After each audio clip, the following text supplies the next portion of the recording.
Hello, welcome to Contemplations. I'm Josh and I'm joined by Hugo, and we're going to talk about what the best punishment might be. Yep, and we're going to continue yesterday's discussion because yesterday we talked about different theories of punishment. So we were talking about how to justify punishment, right? And so we saw that different theories justify punishment differently.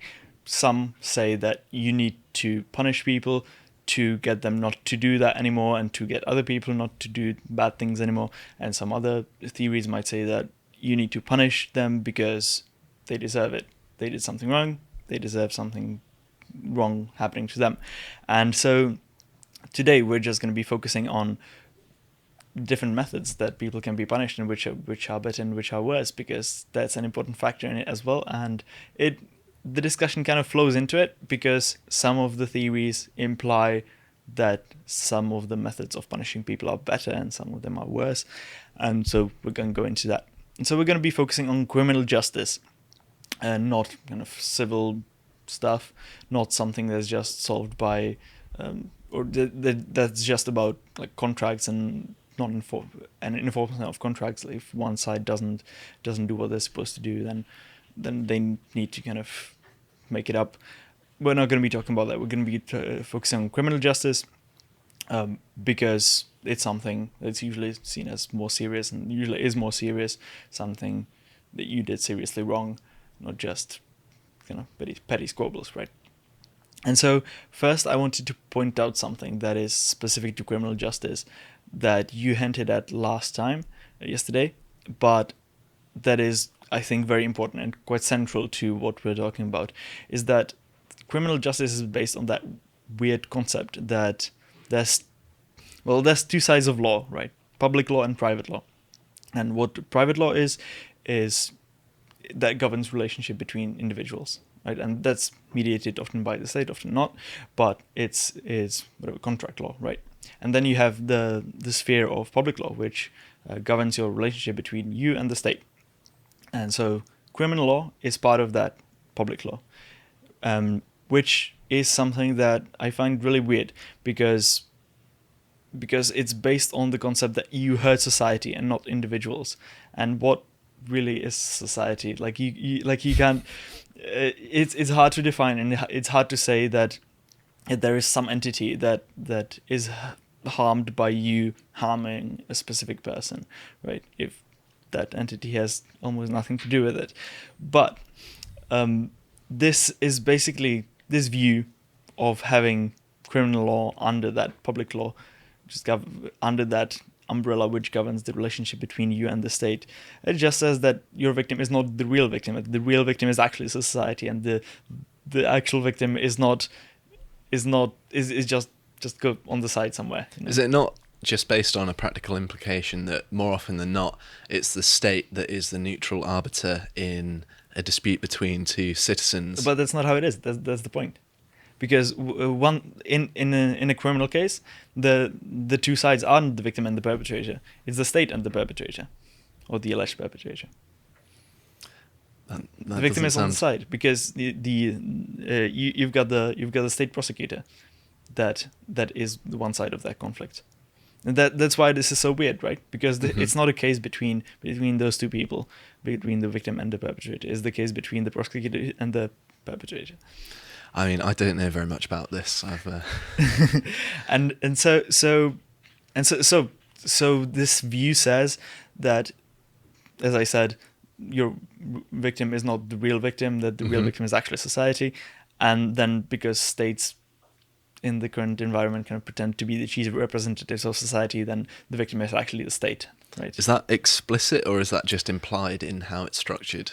It is, to a certain extent, explicit. It's like it doesn't call itself the victim, right? But it says that it is that one side of that conflict, right? So you've got you don't have that conflict happening anymore between the perpetrator and the victim. That's explicit and that's kind of open. And so if you break a contract, then a counterparty is the victim that you had the contract with. But if you break someone's leg, the state is the victim for some reason. The state has a victim complex, apparently. Well, that's what we talked about last week. Go watch the Contemplations from last week because we discussed that. And so just as an aside, you can get compensation for bodily injury. Like if you break someone's leg, they can get compensation from you. But that doesn't happen in that criminal case. That happens in a civil case that you can launch separately from that, but you don't have to. Like that doesn't happen automatically just by them being prosecuted. That's separate, at least in Western countries. Okay. So that is really weird that this is how it's set up, and it kind of illustrates that in different approaches to punishing people, you kind of value different things. So here the real victim is secondary, and what is primary is what society, quote unquote, does with the offender. It's not. It's obviously you can tell that this is not how I see it. Mm-hmm. How I see it would be more like the transactional approach to crime or to criminality. Like that's how I would see it. And as we go along today, I think I'm going to explain a bit more of what that's about. But to just reiterate what that situation is like, I'm just going to quote from Rothbard again from The Ethics of Liberty.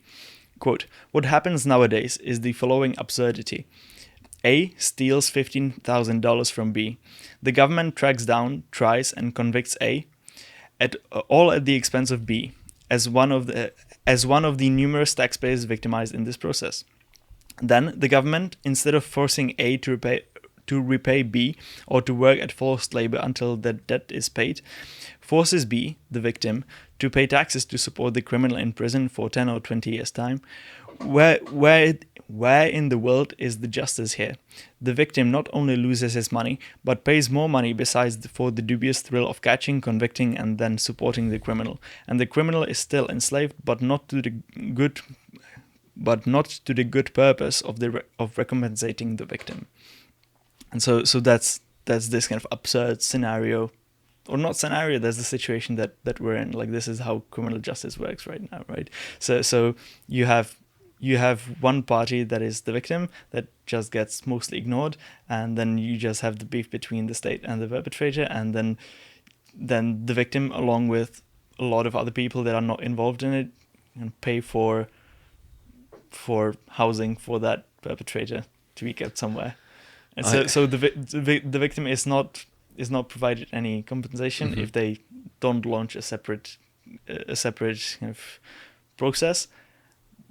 But instead, they have to pay a part of their money to give to the perpetrator, right? I understand the point Rothbard's trying to make there, but I would have thought that there would be some monetary recompense for that, especially in the case of theft. Surely there would be some return of money to the victim, right? That can't be the case. Like I'm no expert in law or punishment or anything, so I am asking from a point of genuine ignorance here.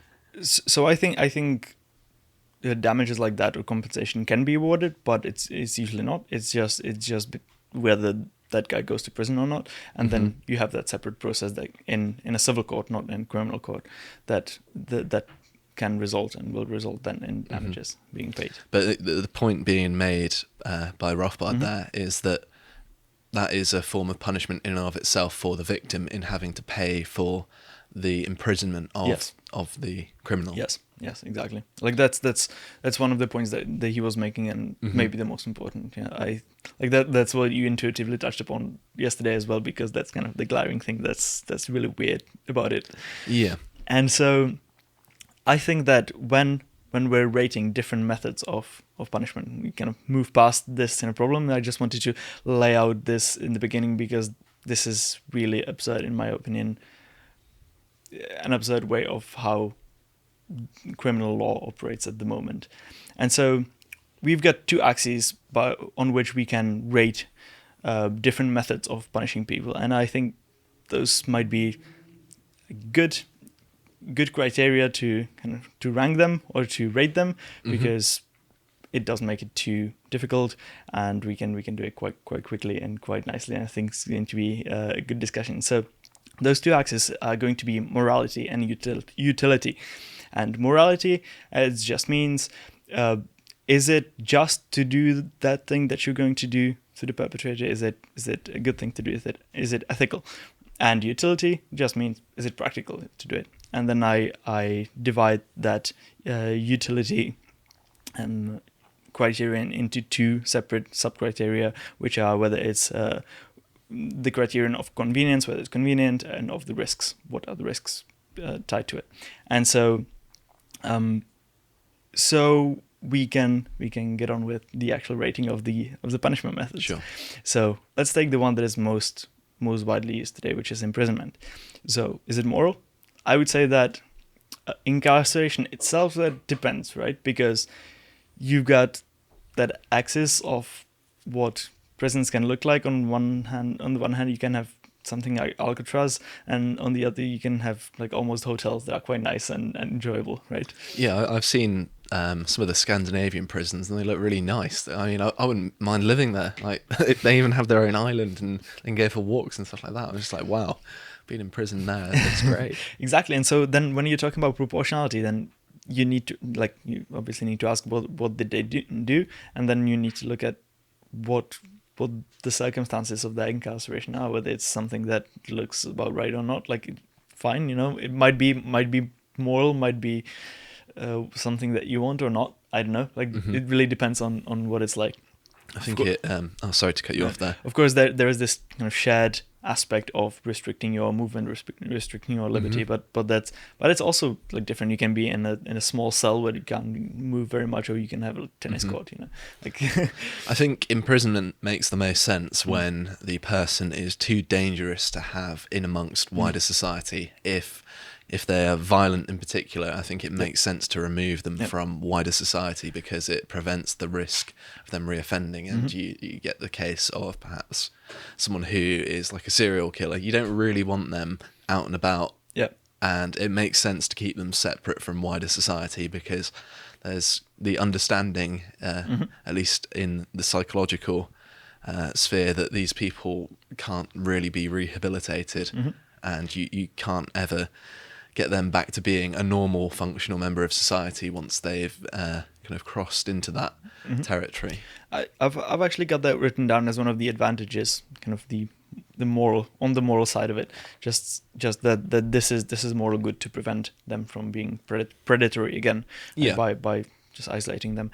But also, you've got different methods of punishment which satisfy the same thing, which provide the same kind of service. And so that's not exclusive to imprisonment.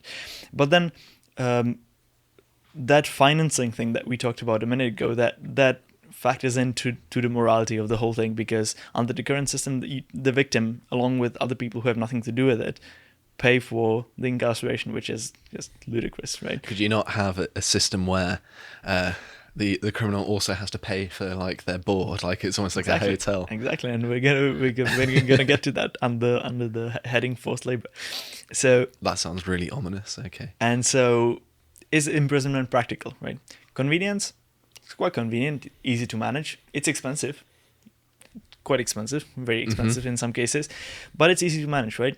In one building, with some guards, some barbed wire, that's it. Yeah, and you have to keep them inside. It's not like logistically like difficult, right? It's something that is quite easy to do from that point of view. I would say that a prison complex is quite elaborate though, and I imagine that they cost quite a lot. Yep. In that you've got to have everything in these walls that a human being would need, which is quite a lot, really. Yep. No, I'm not saying it's easy to run that facility. It's easy to manage that kind of system, right? Yeah. And so the risk associated with it, like, because that's the other half of whether it's practical or not.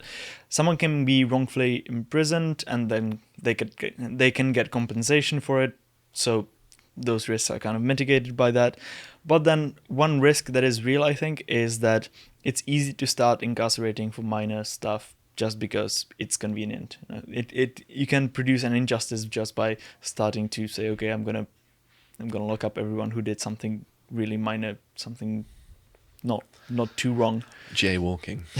Something like that, yeah. And so that is one risk.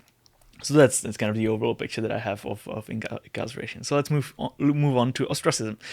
I've got it actually written under ostracism/exile because those are the two different extents to which you can practice the same thing, I think. And so, is it moral? Private ostracism, I would say that is perfectly moral. Like, you can choose with whom you associate, with whom you don't. Like, that's fine. There's no problems from my point of view. And this kind of private ostracism can grow into something social or society-wide if there's enough people or enough actors participating in it. So that it can be significant. It can be a significant burden or cost on that person who is being ostracized, not just something that your family doesn't like you, right? Sure. So then, is exile moral then?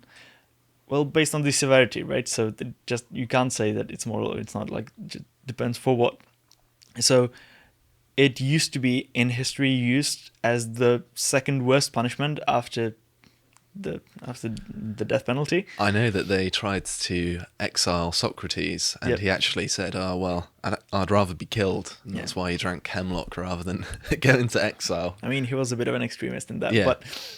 But at the same time, it was in a lot of situations, in a lot of societies, in the past, it used to be really bad to it wasn't easy to survive without kind of other people around you constantly, and like it was very easy for you to kind of die or like not be in a very good condition if you're outside, if no one can actually be involved with you or help you in any way, right? It seems like a death sentence with just the state being like rubbing its hands with it, just like, well, we didn't actually kill them, but they're going to go out into the wilderness and die anyway. Yeah, so I mean, that's something that it wouldn't be the same today, just because of how widespread humanity is over the globe and like where society is and where it isn't, right? So but one good thing about exile, again, just as with incarceration, is that it can prevent further violations because that person is somewhere else, so they can't do anything to you. So good. Ostracism, probably not. If you're getting ostracized and that places a burden on you, you might start to be spiteful instead. So that might be something that might actually make it worse rather than make it better. So okay, might not be that good in that. So in this moral way, when we're considering the victims, it might be a bit counterproductive if you execute it in some specific ways. So is it practical? Well, convenience-wise, I would say that in today's kind of this system that we have of states and citizenship, and you belonging to a certain state, and then that state having some kind of responsibility for you, but in some ways they do, in some ways don't really, but some obligations they do. And so exiling someone would be a major headache, like, internationally, right? Because you can only exile someone to the territory of another state that's adjacent to you, which is like it doesn't seem very. It's not realistic, right? Yeah, like the logistics of it would be annoying. Exactly. I think that's part of the reason why in kind of the British Empire would send people over to Australia. Exactly. It's just like send them to the opposite side of the world. I come to think of that, what I was thinking about is that like how you could solve this or whatever, like mitigate this. You could pay another state to host the offender, right? So just like you don't want them here, but there is a cost associated with them, so you pay another state to take them. The other state might just accept it because they need money or something, and they don't care about kind of having murderers just hanging around. Like, could happen. I'm not saying it's good. I'm saying that is one way that you could solve that convenience problem, right? Wouldn't that just send all of the kind of murderers and all of the bad people to the poorest countries who are going to be like, well, we'll take the money, and I suppose we're going to have to just put up with the murderer walking around. I mean, I don't think this would be widespread or anything, because it would probably be bad in terms of kind of PR, right? So I would say that this would be very rare. But I was just brainstorming ways to solve this kind of convenience problem. Like what could you do about it? Like if you want to exile someone, but you can't just send them to the state next over because that's not an option. Look at Edward Snowden. He's been exiled to Russia more or less by the United States. And so I think that in this case you could have a lot of people from third world countries actually coming to like first world countries, because if you want to punish someone, but you don't want to create like a PR disaster locally or for your own kind of society because they're controversial or something, you can pay kind of a rich estate to take their person, because from that, I don't know, maybe from a Western point of view, they might have not committed any crimes, but they've committed some crime that is a crime in some kind of backwater country, right? I'm thinking of like homosexuality in Africa, where Yes. they're all very Christian and they don't like that sort of thing, whereas it's acceptable. Yeah. in So the if West. if you want to avoid controversy, you could just send them abroad, pay some country that doesn't consider what they did to be a crime. You just get rid of them that way, right? If you want to exile them, one option, right? And so. Right, so if you deal with that kind of diplomatic stuff, I would say that the other administrative stuff is easy about it, because you don't need to do anything. You just need to prevent them from re-entering, right? Just, you don't have to worry about anything. Unlike running the prisons, that's like 1 bar, but this bar is even lower, right? So good. And what are the risks? You can get wrongfully exiled. You can get compensation later for being wrongfully exiled. That's fine. There's no problems with that. Or like, basically, like problems, but it's acceptable. And then the problem is that it's quite hard to reverse private ostracism. It can be almost permanent, right? So if you get someone to ostracize someone else, then changing their mind might be very difficult down the line. And then another one is that it's easy to turn that into a kind of witch hunt, ostracism specifically. So you risk not following the correct procedure, not making sure that they're actually guilty, and so making that a big problem of being a society that is just hypersensitive to that and causing problems for everyone. And so those are the kind of that's the snapshot that I've kind of created of that range of punishments that you could have. Mm-hmm. Then next is forced labor, which it sounds bad, but let me just give the snapshot again. Okay. So the major moral advantage of forced labor is that it can provide restitution to the victim, right? It can provide it better than the others because they can work their way out of their debts to the victim. If you put someone in prison, that's not happening. The victim doesn't get anything. If they get something, they probably get that from someone else, from the state or something like that, because the perpetrator might not have any ways to actually pay it. And so forced labor deals with that, right? So that's a major advantage morally if you're considering the morality for the victim. All I've got in my head is just gulags, so it's very difficult to think of it as anything other than completely awful. Fair enough. That's my other point, is that it has bad historical connotation, understandably. But yeah, I can't see why. Oh. But then if you think about it, kind of from a bit distance point of view, any of those methods that we talked about and that we're going to talk about are really bad and are awful if you apply them when you shouldn't, right? And so if you lock up someone, that's really bad, that you're locking them up, especially if it's something wrong, especially if it's something like Alcatraz. You're doing something awful, and when you shouldn't. So this is not specific to this method of forced labor. This is common to all of those methods. It's just that we're really sensitive to that because of historical stuff. Yeah, and I think that there are some advantages in a kind of more enlightened labour-focused punishment, in that you could get prisoners to pick up skills. Yep. And I know that this is particularly popular in America, but it also has its limitations in that through having the forced labour in the United States, it keeps prices at such a low level that private enterprises can't compete, because it is essentially slave labour, right?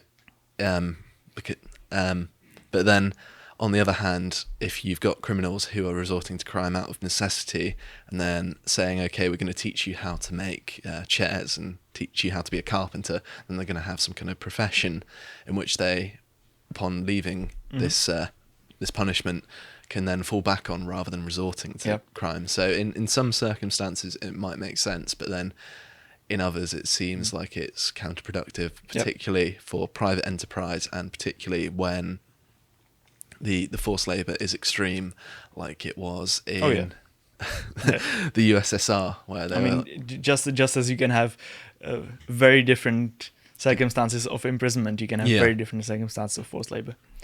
I mean, school is to some extent forced labour, so and then the practical stuff about forced labour, convenience might be more difficult to administer and oversee. That's something that is to the detriment of that. That is, it is much more difficult than ostracism or exile, and it's still more difficult than imprisonment. It's something that you might produce a lot of headaches to kind of administer that. But then, what are the risks? The risks is that I don't think there's actually that many risks if you look at it compared with the other methods, because if you're wrongfully forced to work, you can get compensation, right? That's the common thread to in all of those that we discussed so far. So, and I can't really think of the risks in the sense of the word that we talked about it so far that would be associated with it. But if you can, I mean, feel free to bring them up. If there are dangerous criminals and they're in an environment where they're making stuff, like in a factory or in like carpentry or something practical of that nature, having them around lots of machinery and tools might give them opportunities to kill one another. Right. That could be a risk. Sure. Yeah. Like if you've got a big saw and then you've got loads of violent criminals, I can imagine they can think of lots of creative uses for that. So let's now move on to another, which is simply violence. So you can do something bad to that person, to an actual body of that person, right? So is that moral? Under some theories of punishment, sure, because you might deserve it, right? For example, under the retributive theory, if you've done something, if you've broken someone's arm intentionally, well, you deserve to have your arm broken because that's what you did. That's what should be done to you. And so that depends on how it's done, I think, whether it's moral or not, because it might be arbitrary. It might be inflicted by a third party, such as the state, who might not have any specific interest in doing this or that, and so they might do something completely arbitrary, and then that's probably not something that is going to be very moral, because it's going to be maybe disproportionate or something that is not related to the crime that's actually been committed. And then, on the other hand, it might give the victim more options. For example, you could have it as a bonus to restitution, right? So if we talked about the double restitution thing yesterday, and so if the perpetrator has to pay you something, and then they also need to be punished because one half is restitution, one half is retribution, and so you could actually get a restitution bonus if they buy themselves out of that punishment, right? So you might get more out of it as the victim, and you have more choices as the victim. You have more options, which is good, which is a moral thing to do, to give the victim more options if they've been wronged. And so that's the end of the summary. And then, is it practical? Well, it's very fast and cheap. It's convenient, so it's fine. that's the pros. I can imagine the death penalty has a 0% reoffending rate. I mean, I've actually got execution under a separate heading, but you're completely right about that. Surely violence, though, right? Yeah, I know, but it's the most extreme kind of version. Well, I also don't agree with it. Just to throw that out there. So, violence. Are there any risks? Well, if we're talking about some permanent damage to a person's body that cannot be undone, well, you kind of can give a compensation for that, but it might be massive, and it's not really that just. You can't repair that. So it's not in contrast with all the methods previously discussed, this one has problems here, right? I think it's got lots of problems elsewhere as well. Like, it's clearly not ethical to just harm someone based on, especially if it's like state enforced as well. It just seems really immoral, like the most immoral choice out of any punishment. Yeah, but I mean, if it depends on which theory you subscribe to. If you're really hardline retributist, I guess, you think that that the perpetrator deserves it, and so it doesn't mean that it has to happen to them, but it can. So it's something that would be just. Yeah. So if they're caught stealing, they get their hands cut off, that sort of thing. No. What? No. So it's not proportionate at all. I'm just giving a historic example. I don't actually agree with it. You're just making it look bad. Well, being violent in response to something isn't. It's like an eye for an eye. Yeah, but like cutting your hands off because you stole something is not an eye for an eye. I know that's a bad example, but a very extreme example as well. If you cut someone's hands off, then we can talk about cutting someone's hands off. Sorry, do carry on. No, it's okay. I just didn't want you to badmouth violence. I'm more than happy to badmouth violence. No, now I'm just saying things to solicit responses.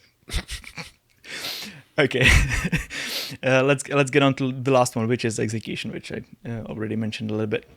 So, is it moral? Well, depends on the crime and the theory, right? If you can say that you deserve it, like if you kill someone, if you cause someone to die for some reason, whatever, or if you do something equally as wrong in some way, then you might say that that person deserves it, right? And so if they deserve it, then this would be warranted. This would be a moral thing to do. The drawback is that doesn't help the victim at all. I mean, that victim might be glad that the person is taken away or something, that they can't harm them anymore. Sure, like the victim. I mean, if you kill someone, for example, then the family, or like there's no restitution, right? It's just retribution, and so it's really on the extreme end of that kind of approach. And so, is it practical? Yes, it's fast and cheap, convenient. Well, like, in the United States, they keep them held for like 10 years before they're executed. I don't really understand that. But that's you've got different details and application. But this thing itself, like you can have you would say that that's a combination of incarceration and then execution, right? So you have to separate that, but itself, like, execution is fast and cheap, convenient. That's like that practicality criterion is like check. It's just like, it's sad, but that's what it is. And so the risks, basically, like there's an obvious risk that it's irreversible, so that there can be no compensation for wrongful execution. So like that is a very real drawback of it. So, yeah. So that is actually why I included that kind of remark for each of the previous ones, because here it's on the opposite end, where you can't give anyone compensation for having done something wrong, for punishing them wrongfully, right? Of course, yeah. And so that is kind of the summary of that. And so those were I think 5 or 6 that I wanted to go through. And to finish it off, I wanted to mention an Estoppel approach to punishment, which is something that I've just read about. It's proposed by Stefan Kinsella in 2004, and it's about the victim choosing their own method of punishment as long as proportionality is satisfied. And so I'm going to quote from what he says to just illustrate the point. Quote, "The victim of assault and battery need not be restricted to only having the aggressor beaten or even killed. The victim may abhor violence and might choose to forego any punishment at all if his only option was to either beat or punish the aggressor. The victim may prefer, instead, to simply be compensated monetarily out of any current or future property of the wrongdoer. If the victim will gain more satisfaction from using force against the aggressor in a way different than the manner in which the aggressor violated the victim's rights, The aggressor is clearly stopped from complaining about this as long as proportionality is satisfied. And so stopped means, well, that's Estoppel, that's what this is all about. That means that the perpetrator cannot complain about the victim doing something because the perpetrator did something previously, so their complaint are dismissed. Like, they're not allowed to complain about something. Like, that's a legal concept that is used in a specific way here. And so he says further, quote, "No punishment can undo the harm done." If it's something like, it can be that can apply quite widely. I think that is not just a narrow concept. So, quote, "No punishment can undo the harm done. For this reason, the victim should not be artificially or easily restricted in his range of punishment options, because this would be to further victimize him. The victim did not choose to be made a victim, did not choose to be placed in a situation where he has only one narrow punishment option, namely eye for an eye retaliation. On the contrary, the responsibility for this situation is entirely that of the aggressor, who, by his action, has damaged the victim. Because the aggressor has placed the victim in a no-win situation where being restricted to one narrow type of remedy may recompense the victim even less than other remedies, the aggressor is stopped from complaining if the victim chooses among varying types of punishment subject to the proportionality requirement," unquote. And so that's kind of an interesting view that I came across, saying, okay, you need proportionality as the basis of it, but then if you satisfy proportionality, if you establish some proportionality that is appropriate, then the victim should be able to choose the method of punishment for the. So I would imagine in this case that the state would arbitrate, like almost like a menu of punishments, just where the victim can kind of pick off. Yes. Okay, actually, I fancy some money, so I'll pick that. Thank you very much. Yes. Well, that all makes sense. I mean, that sounds a bit weird, considering what we have here now, but it's something that gives the victim more options. Which is something that you want, because the victim is the victim, and they should get some restitution. That certainly seems reasonable, as long as it's not them choosing the options and the state is the one handing them the choice. Then that seems like it's at least not going to be subject to some of the other problems that we discussed in yesterday's episode. And so to conclude, this episode was just to kind of broaden the horizons of people who might be listening to this and watching this, because I think that today's system and the thinking about this is quite limited. People are not usually considering different methods of punishment and different advantages and drawbacks that they might have, right? Maybe there is a death penalty discussion, but that is in itself quite narrow.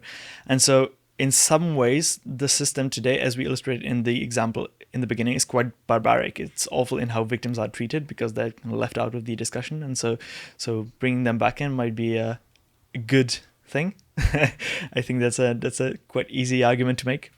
And so hopefully we can kind of raise some awareness with this. Maybe down the line, some change can come out of this so that the justice system is more just. Okay. Thank you very much for watching.